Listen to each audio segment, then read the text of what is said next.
안녕하세요. 사주 풀어준 남자 사풀나입니다. 오늘은 그동안 제가 이전 영상들에서 자주 다뤄드렸던 도화살, 홍염살, 화개살을 한 번에 다뤄볼 거예요. 그런데 아무래도 각각의 살들을 따로 설명드리거나 가끔씩 두 개를 비교하는 식으로 설명하는 걸로는 세 개의 신살을 구분하시는 게 혼란스러우신 것 같더라고요.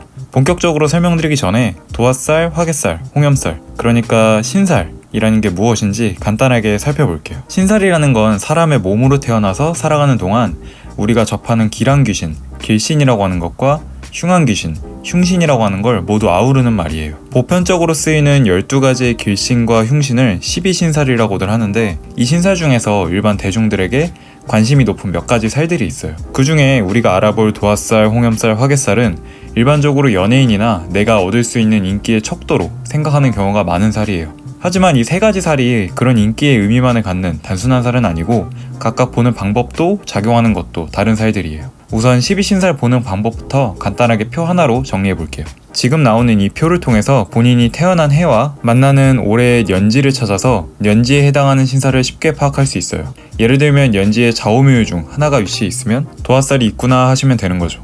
저는 이렇게 배우고 내가 직접 일일이 찾는 게 싫어서 이 영상 보고 있는 건데 하시는 분들을 위해서 매 영상마다 말씀드리는 것 같아서 약간 질리시는 분들도 계실 것 같지만 모르시는 분들도 있을 수 있으니까 한 번만 더 말씀드릴게요.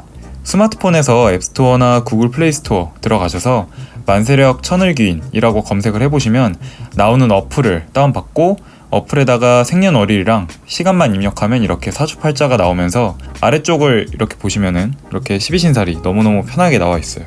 저도 사실 어플이 너무 편리하게 나와 있다 보니까 자주 이용하는 편이에요. 여러분도 꼭 설치해서 내 연지에는 어떤 신살이 있는지 확인해 보시면 좋을 것 같아요. 그럼 이제 내 신살도 알았으니까 도화살, 홍염살, 화개살이 무엇인지 하나씩 알아보도록 할게요. 도화는 복숭아 도의 꽃화를 써서 한자 그대로 보면 분홍빛이 선명한 복숭아꽃을 의미해요. 육패살이나 함지살, 년살이라고도 불리니까 혹시 만세력 어플에서 보시면 얘네들도 도화살이구나 하시면 돼요. 요즘에는 도화살은 이성을 유혹하거나 주위에 머물게 하는 힘이 있어서 대중들이 이목을 끄는 연예인살로 알려져 있지만 사실 과거에는 기생들의 사주라고 불리면서 부정적인 살로 주로 통용되었었어요. 도화살은 사주에 좌우묘유가 있으면 도화살이라고 보는데요. 이 좌우묘유가 한 개나 두 개면 그냥 일반적인 도화살이라고 하고 3개 이상이면 도화격이라고 해서 사람들에게 인기를 끌고 문화예술 쪽에서 대성하게 돼요.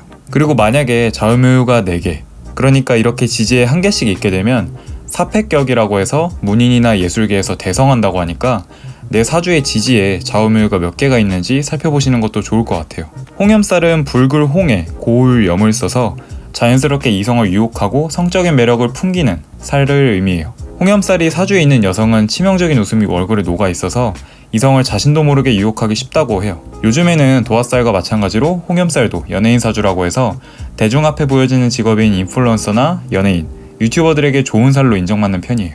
홍염살 보는 방법은 일주 홍염으로 보시면 좋아요.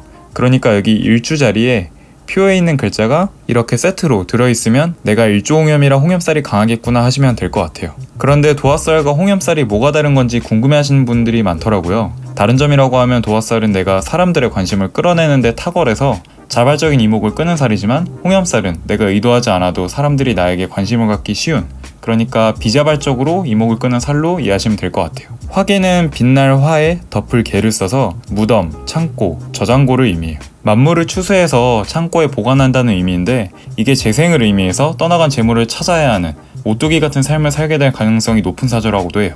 그래서 화개살이 있다고 하면 보통 삶에 굴곡이 있다고들 하는 거죠. 화개살은 연지에 진술충미가 있으면 화개라고 하는데요. 사주에 화개살이 있다고 하면 머리가 총명하고 예능에도 뛰어나다고 해요. 일확천금을 노리다가 수렁에 빠질 수도 있지만 그래도 보통은 문화, 예술, 신앙에 재능을 보여서 예술인의 살이라고도 해요. 이번 영상에서는 이렇게 해서 도화살과 홍염살, 화개살에 대해서 알아보고 어떤 점이 다른지 살펴봤는데 여러분 사주팔자에는 어떤 신살들이 있나요? 만세력 어플을 통해서 내 사주팔자에 어떤 신살이 있는지 확인해 보시고 혹시 궁금하신 점 있으면 댓글로 언제든지 남겨주세요. 감사합니다.